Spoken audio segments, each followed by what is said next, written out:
Hi everyone and welcome back. In this video I'm going to go over an update on my notebook dilemma and also give you an update on my setup in February 2017.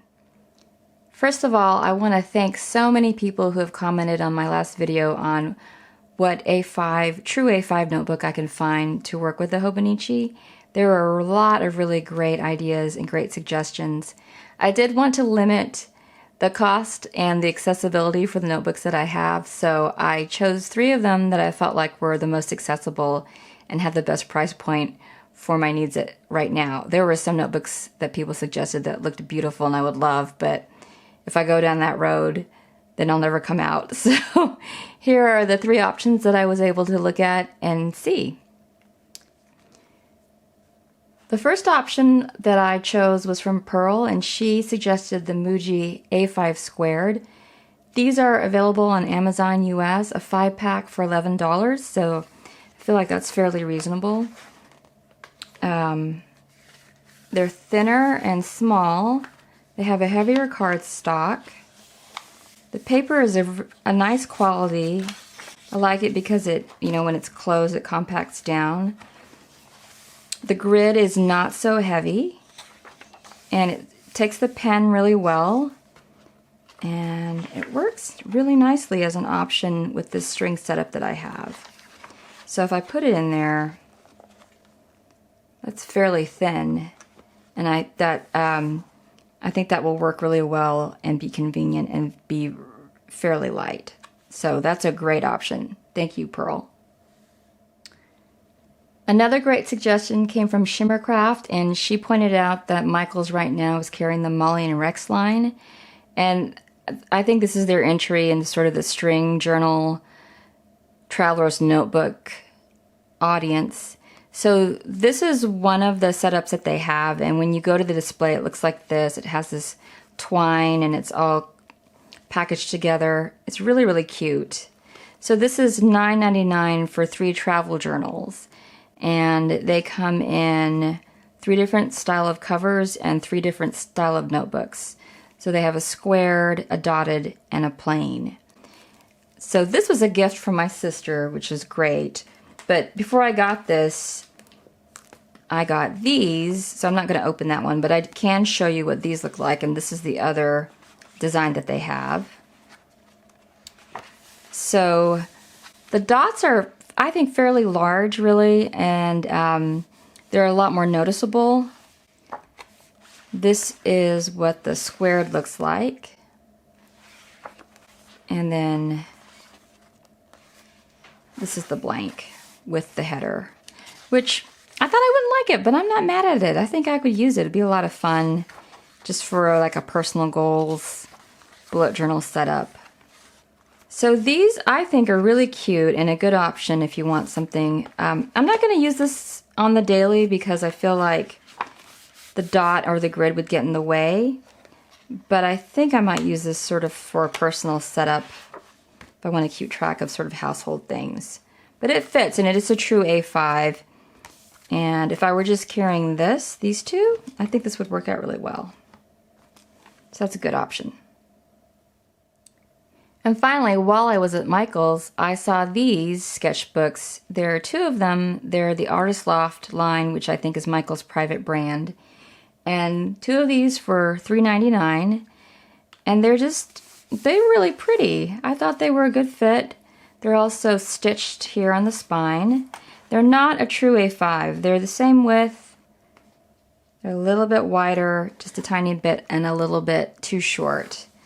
But the paper is really nice, and I think this would be great if you wanted to carry a sketchbook along with your avec in this kind of setup. So that's a great option too. So my final daily notebook carry will be this setup for the spring. It's the avec with a MUJI here, and then I'm bringing back the Moleskine. And it doesn't bother me that it's shorter now that there's some support underneath it. So this will keep things light and compact, and I think that's going to work out great. So again, thanks for all your suggestions, and I hope this notebook search has helped you in some way if you're looking for the same kind of resource. So now here's a quick glance of how I've used the avec the last month and some changes that I'm making rolling forward into March. On the CALENDEX page, I haven't changed much. I'm still tracking exercise, energy, mood, sleep. But what I've added is this down here, this tiny habits. And tiny habits, there's like a whole Tiny Habits Academy, and I'll provide the link below, but it's a great way to kind of get you kick-started into training yourself into new behavior.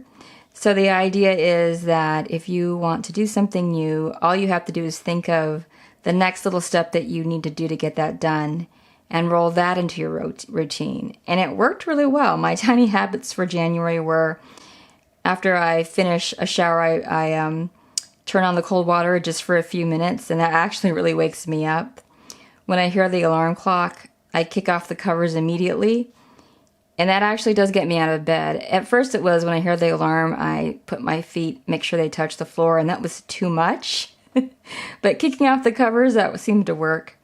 And then, so I could get more sleep, after I lie down, I turn off the phone completely.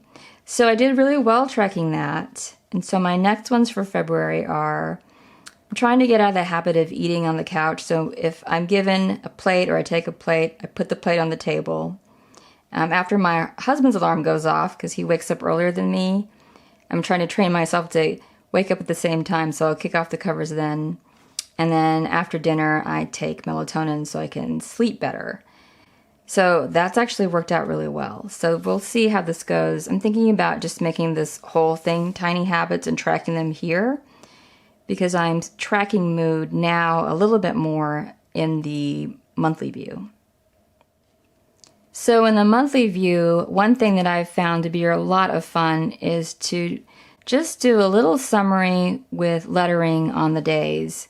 And that's just been really nice and enjoyable, and I think I really am going to keep continuing doing that. I know some people draw, or they do doodles, or they do Zentangles, and it's just nice at the end of the day to have something to look forward to, do some coloring, and kind of just cap off your day.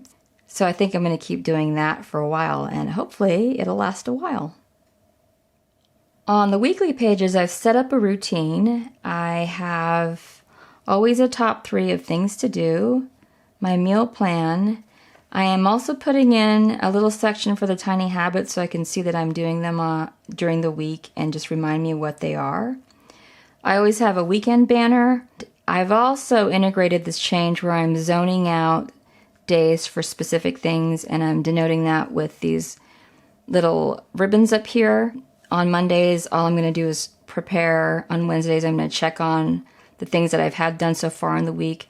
And on Saturdays, I'm not supposed to be doing any work. So let's see how that works out. On the daily pages, I use this to do, up to the minute, last minute things, or as checklists. I just decorated a little bit with washi. I always have a top 3 daily, and here's where I put things that I need to do. And I've enjoyed using the timeline here, the way that it's intended, and bracketing it up and marking off the times. Now that I understand that this is 20, I don't know why it took me so long to figure out how this worked, but this has been really helpful. So that's my setup for February so far, and I hope you're enjoying your Hobonichi or whatever planner that you're working on. And thanks again for watching.